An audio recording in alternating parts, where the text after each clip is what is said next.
Hey guys, it's been a while since I hopped on and talked to you about the transits that are currently happening in the sky. This one's not happening technically until June 15th, but I'm already feeling this ingress of this energy, and so I thought intuitively that I should come on and give you a little update as to how this energy is going to be playing out over the next little while, because you might be already feeling this. So we have recently had Saturn ingress into the sign of Aries. This is a 30-year transit that is re-beginning again. And Saturn in Aries is asking us to stand on our boundaries, is asking us to be sovereign in our nature and to give up people-pleasing tendencies. Saturn is how we are seen within the world. And Saturn is also our karma with our choices that we make. And we feel the presence of Saturn if we're not kind of doing what Saturn is asking us to do. And it is going to come into a square aspect with Jupiter that is going to have by then ingressed into Cancer in its exaltation, which means Jupiter loves to be in that particular, the sign of Cancer. Jupiter is growth, abundance, wisdom. It's the inner guru. And that square aspect is a point of tension between the two planets, and it's asking us to grow in a particular area of our chart.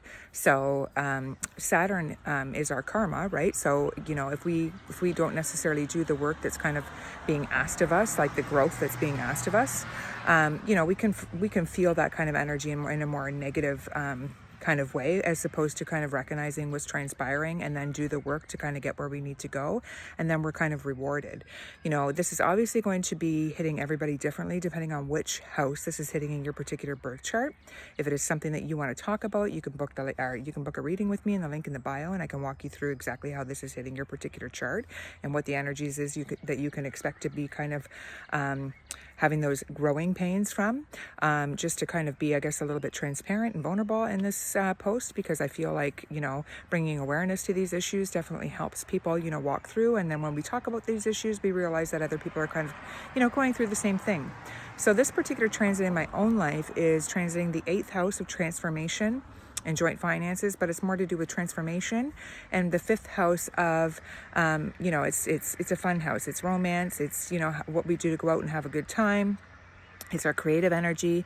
But the way it's kind of manifesting in my life is I can already feel the pull to transform how I show up, with what's important to me and my inner child. So I want to give up drinking completely. Not that I have been drinking much at all over the past few years, like 1 or 2 drinks every couple of weeks, and that's it. But every time I do that, I feel it in a very negative way within the body. So it's like, this is the growing pains that I'm going to be kind of feeling, because it's very easy to kind of get in a social setting where everybody's having a drink or two, or you want to unwind, whatever the case may be, right?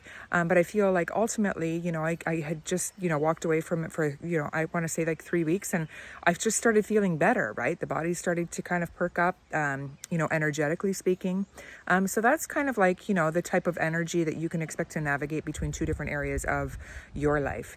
Anyways, I hope that this transit's not too painful for you. And, the best advice I guess I can kind of give is to kind of honor the inner voice inside that is pushing you and nudging you to move in a certain direction that you need to move in. When we do that growth that Jupiter is asking from us, we get rewarded by Saturn, right? So it's not all doom and gloom. The key is you got to do the work. Nothing comes for free, guys. Anyways, till next time.